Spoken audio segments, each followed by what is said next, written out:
14 days big boss హౌస్లో ఉన్నారు కదా, సోనియా, మణికంఠ, యష్మి వీళ్ళ రియల్ బిహేవియర్ ఎలా ఉండేది? అంటే మేము ఎక్కువగా చూడలేకపోవచ్చు, మీరు అక్కడే ఉండి 24 అవర్స్ వాళ్ళతోనే ఉన్నారు కదా 14 డేస్ పాటు, ఎలా ఉండేది వాళ్ళది? ఏదో ఒకటి చేసి కెమెరా దృష్టిలో పడాలి అనే ఇదైతే ఉండేది, మనం ఏదో ఒకటి చేయాలి. సో దానికి సోనియా ఎంచుకున్న మార్గం ఈ పెద్దోడా చిన్నోడా ఓదార్పు యాత్ర అనేది అనిపిస్తుంది. ఓకే, వాళ్ళ మధ్యలో ఏమన్నా ఉందా అని మీరు అనుకుంటుంటారు. మేబీ ఉన్నా లేకపోయినా ఇలాంటి ఒక ఎమోషనల్ డ్రామా వర్కౌట్ అవుతుందేమో బిగ్ బాస్లో. దీన్ని చూసి దీన్ని చూడడానికి జనాలు వస్తారు, దానివల్ల మనకి ఏదైనా ఓట్లు పడతాయి అనేది ఏమన్నా ఉందేమో అని తనని చూస్తే ఒక strategy Lana. Okay, but Prithvi నిఖిల్ని నేను తప్పు పట్టను. వాళ్ళు జెంటిల్మెన్గా పాపం ఆవిడ అడిగితే ఓదార్చకపోతే బాగుండదని అనుకున్నారేమో అనిపిస్తుంది. ఏమో అది ఎక్కువ నేను కాన్సన్ట్రేట్ చేయాల. ఎందుకంటే సోనియా ఎప్పుడు తర్వాత వచ్చి మాతో మాట్లాడినవి చాలా తక్కువ. తనేదో తన షెల్లో తను ఉంటుంది. బట్ నిఖిల్ పృథ్వీ వచ్చి వాళ్ళు సరదాగా మాట్లాడతారు, నేను జోకులు వేస్తే వాళ్ళు కూడా రియాక్ట్ అవుతారు. ఇదంతా నిఖిల్కి పృథ్వీకి నాకు బాగానే ఉంది. Nothing like. సోనియా స్ట్రాటజీ అదేమో అనిపిస్తుంది. దీంతోపాటు సోనియా స్ట్రాటజీ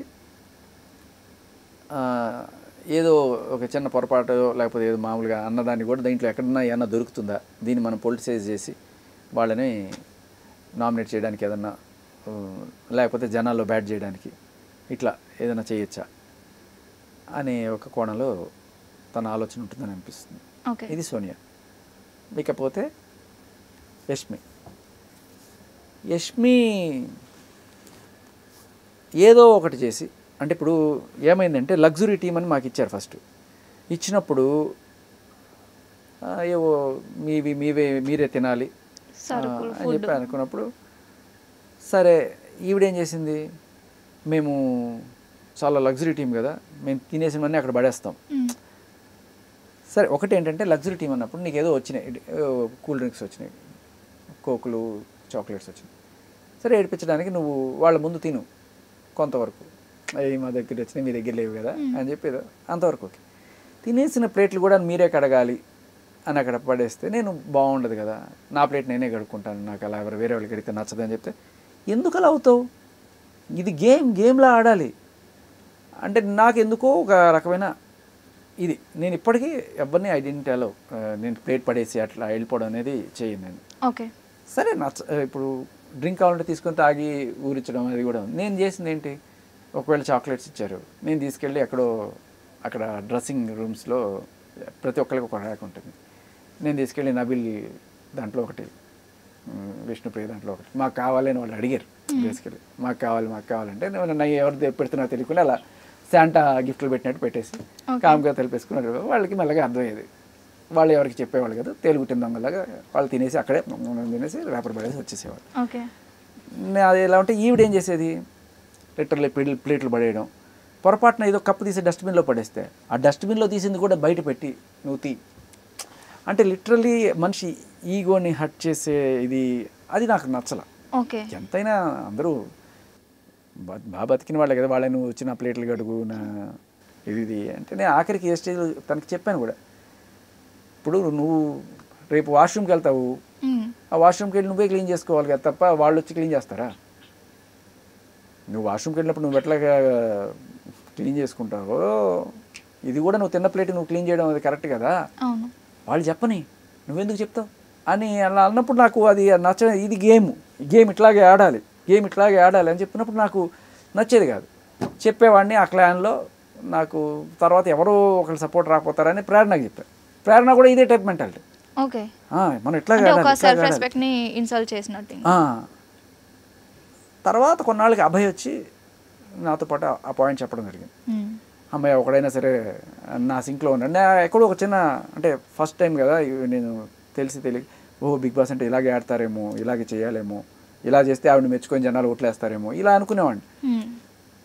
అయినా కూడా నాకు ఇది వద్దు, నా ప్లేట్ నేనే కడుక్కుంటాను అనుకుని ఉండేవాడిని. నాకు ఆ పాయింట్ ఆఫ్ వ్యూలో తన మెంటాలిటీ అది. గేమ్ ఆడుతున్నాను, అవతల వాళ్ళు ఏమైనా పర్లేదు.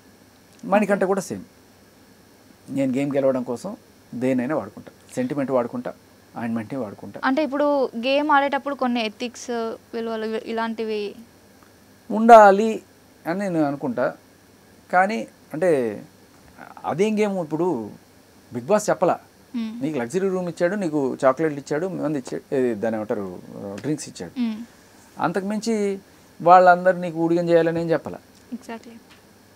నువ్వు తిన్న ప్లేట్లు వాళ్ళ చేత కడిగించాలి ఇట్లాంటివి ఏం చెప్పాల. వాషింగ్ వాళ్ళు సేవ్ చేసుకోవాలంటే వాషింగ్ ఏంటి, అందరికి కామన్గా వండుకున్నవి ఏమైనా ఉంటాయో, పులుసు చేశారు, సాంబార్ చేశారు, అన్నం చేశారు, అవి కడుక్కోండి. నువ్వు తిన్న ప్లేట్లు పడేసి వాళ్ళని కడగమంటే అది నాట్ రైట్ అనిపించింది నాకు. అలాగే మణికంఠ విషయంలో కూడా ఆయన వాళ్ళ ఫ్లాష్ బ్యాక్, వాళ్ళ అమ్మ నాన్న చనిపోతే నాకు డబ్బులు పెట్టుకోవడానికి, నేను ఇట్లాంటి స్టేజ్ నుంచి వచ్చాను, మీకు తెలుసా, నన్ను ఎందుకు నామినేట్ చేస్తున్నారు మీకు తెలుసా అని చెప్పి అందరిని అడిగితే, అంటే అలాంటి స్టేజ్ వచ్చిన వాళ్ళని నామినేట్ చేయకూడదని మాకు తెలియదు సార్ అని. అలా మనిషిని ఫ్లాష్ బ్యాక్లను బట్టి మేము ప్రతి ఒక్కరికి ఒక్కొక్క ఫ్లాష్ బ్యాక్ ఉంటుంది. అందరూ అయితే ఇట్లా రోడ్డును పెట్టుకోరు. సో రోడ్డును పెట్టుకున్న వాళ్ళు మేబీ కొంతమంది సింపథైజర్స్ ఉండొచ్చు, అయ్యో పాపం అవునా ఓటేసేద్దాం వీడికి అనుకునే వాళ్ళు ఉండొచ్చు. నాకు ఎందుకు ఆ రకంగా యూజ్ చేసుకోవడం కరెక్ట్ కాదు అనిపిస్తుంది. అదొకటే కాకుండా తను గేమ్ ఆడేటప్పుడు కూడా ఈ సీతని పట్టుకొని లాగడము, ఆ అమ్మాయికి రక్తాలు వచ్చాయి. ఇప్పుడు ఆ అమ్మాయి ముందు వెళ్ళి డోర్ని పట్టుకుంది, డోర్ని పట్టుకున్నప్పుడు డోర్ ఓపెన్ చేస్తే ఆ అమ్మాయి పోతుందా, నువ్వు పరిగెత్తు కావాలంటే, కానీ ఆ అమ్మాయిని పట్టుకుని పీకి పక్కన పడేసి నేను వెళ్తానంటే ఇదేం గేమ్. పీకి పడేసి పక్కన 4 కొట్టరా, లేకపోతే 4 కొట్టి ఎలా చేసావు, కొట్టలేదు చెప్తున్నా, అట్లీస్ట్ అది అంతే కదా. ఇప్పుడు గేమ్ గెలవడానికి నేను ఏమన్నా చేస్తా అంటే చంపేస్తావా? Just don't care about anything. అమ్మాయికి రక్తాలు వస్తున్నాయి, ఇట్లా పట్టుకొని లాగుతున్నావు, ఆ పిచ్చి మొక్కది వద్దు ఇది నాకు ఫిజికల్ అవుతుందని చెప్పి చెప్పడానికి కూడా లేదు. మళ్ళీ అక్కడ ఒక చిన్న పొలిటికల్ కార్డ్ వాడాడు అనమాట. మీరు ఉమెన్ కార్డ్ వాడి తప్పించుకోవాలనుకుంటున్నారా అనేటప్పటికి పాపం ఆ అమ్మాయి స్పోర్టివ్ స్పిరిట్ తోటి, లేదు నువ్వు ఏమన్నా చేసినా నేను చేస్తానని చెప్తే, ఇదే నాకు కావాల్సిందని చెప్పి లాగిది పర్రా అమ్మాయికి ఇంజెక్షన్ చేసి మెడికల్ రూమ్లో 2-3 రోజు డాక్టర్ వచ్చి చేస్తే, ఇది ఇంత జరుగుతుంటే ఒక పక్క సంచాలక్ యష్మి అమ్మాయి చూస్తుంది, నేను ఒక పక్క చెప్తున్నా దిస్ ఈజ్ నాట్ ఫేర్, ఆపు ఆపు ఆపు. గేమ్ ఏంటి, వెళ్ళి అక్కడ ఐటమ్స్ని తీసుకొని రావడం, కరెక్ట్గా ఐడెంటిఫై చేసి తీసుకురావడం, అది బిగ్ బాస్ పెట్టిన గేమ్.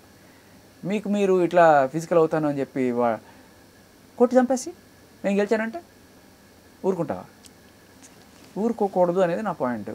సో అక్కడితో ఆగకుండా మళ్ళీ తను ఎక్కడ చెడ్డైపోతాను అని కెమెరా దగ్గరికి వచ్చేసి అట్లా, ఇది నేను చూడలేకపోతున్నాను, అమ్మాయికి రక్తం వస్తుంటే నేను ఆడలేకపోతున్నాను అని చెప్పి మళ్ళీ గట్టిగా తిరిగాడు, షర్టు పట్టుకొని లాగడం.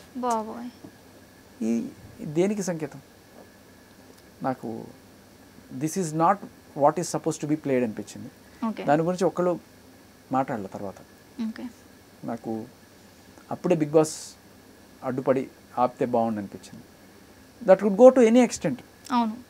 మనం సంచాలక కంటే ఏంటి నీ బాధ్యత, గేమ్ ఫేర్గా ఆడించడం అనేది నీ బాధ్యత, నువ్వు చేయలేదు. అలాంటిదే మళ్ళీ వచ్చింది ఎక్కడ, ఈ సాక్స్లు గేమ్ ఆడే దాంట్లో ఈ అమ్మాయి వెళ్ళింది విష్ణుప్రియ. సరే అమ్మాయి సాలిడ్గా ఉన్నా అమ్మాయి కదా, ఎవడన్నా గట్టిగా అంటే ఏమైనా బోన్స్ గిన్స్ ఇరిగితే నేను ముందే చెప్పాను, విష్ణుప్రియ ప్రేరణని ఒప్పుకోవద్దు నువ్వు, ఎందుకంటే Prerana and Yashmi are the same. Physical violence అయినా మాకు సంబంధం లేదు. వాళ్ళు ఏమంటారా, నేనేమంటాను, అమ్మాయి ఉంది కదా, అమ్మాయికి దెబ్బలు తగిలితే మీరు ఎవరు రెస్పాన్సిబిలిటీ అంటే, మరి అమ్మాయిని పంపించకండి, అబ్బాయిని వెళ్ళమనండి, ఇలా మాట్లాడతారు. సో నేను చెప్పా, ఫిజికల్గా మీరు ఎవరిని హర్ట్ చేయకుండా చూడండి అని చెప్పి నేను చెప్పినప్పుడు అది అమ్మాయి క్యాచ్ చేసింది. అమ్మాయి వద్దు నాకు ప్రేరణ వద్దు వద్దు వద్దు అని చెప్తున్నా కూడా లేదు. ఇంకొకటి ఫిజికల్ వద్దు అని చెప్పి ఫస్ట్ నేను చెప్పాను, చేతులు వెనకాల పెట్టుకొని ఆడండి, లేకపోతే చేతులు పెట్టుకొని తోయడము, లేకపోతే గోల్డ్ ఉంటే కూర్చో, మాకు నెయిల్ కట్టర్ కూడా వేయాల చాలా రోజులు, బర్కని గీక్కున్నా ఇవన్నీ అవుతాయి కదా అని చెప్పారు. సో తర్వాత దానికి కూడా వచ్చి సోనియా నన్ను అరవడము, అలాగే తన్ని తోసారు, అంటే పొరపాటున ఏదో తోసినప్పుడు పడింది, తను పడినప్పుడు అవుట్ ఇచ్చేసింది. అవుట్ ఇవ్వాలని వీడు గోడ, నేను చూడలేదంటది ప్రేరణ. నువ్వు చూడనప్పుడు అవుట్ ఇవ్వకు, వాళ్ళ మాటలు వీళ్ళ మాటలు నమ్మకు, బెనిఫిట్ ఆఫ్ డౌట్లో అమ్మాయికి అంటే దాని మీద కూడా గొడవ చేశారు. సో నాకేంటంటే ఒక సంచాలకుగా నువ్వు తీసుకున్నప్పుడు ఆ టీమా ఈ టీమా అని చూడకుండా నువ్వు సంచాలకుగానే ఒక అంపైర్గా న్యాయం చెప్పాలి తప్ప బయాస్డ్గా ఉండకూడదు. అండ్ ఎవరు హర్ట్ కాకుండా చూడాలి, ఫిజికల్గా ఎస్పెషల్లీ.